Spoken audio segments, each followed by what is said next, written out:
Kalagayan ng mga manggagawa sa sektor ng fishing vessels ang naging sentro ng pagdinig ng Committee on Labor and Employment sa Kamara. Ang buong detalye ihahatid ni Julian Bunag live mula sa Batasang Pambansa. Julian? Princess, ayon kay Deputy Speaker Raymond Democrito Mendoza, dalawang klase ng OFW ang talagang exploited.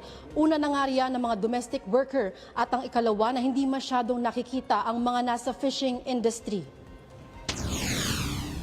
Malugod na ibinalita ni Committee Chairperson Ramon Jolo Revilla III ang mga naitaguyod ng komite noong mga nagdaang pagdinig sa Kamara.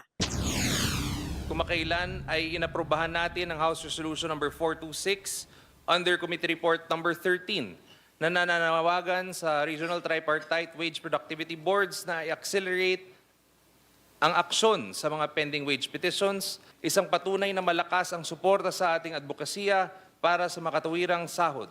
Samantala, tinalakay din ng komite ang House Resolution 133 na nananawagan para sa agarang pagratipika ng pamahalaan ng bansa sa International Labor Convention number 188, nakilala rin bilang Work in Fishing Convention 2007. Nilinaw din ni Chairperson Ramon Jolo Revilla III at Deputy Speaker Raymond Democrito Mendoza na ang ratifikasyon na kanilang nais mangyari ay isang panawagan para maaprobahan ng resolusyon gaya ng enabling law sa seafarers na siyang poprotektaan nila sa mga nasa sektor naman ng pangingisda sa bansa.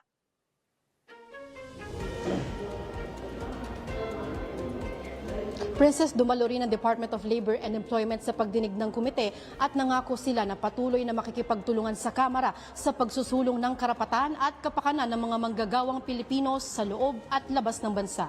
Mula rito sa Kamara para sa Totoong Balita sa Bagong Pilipinas, Julian Bunag, Congress News.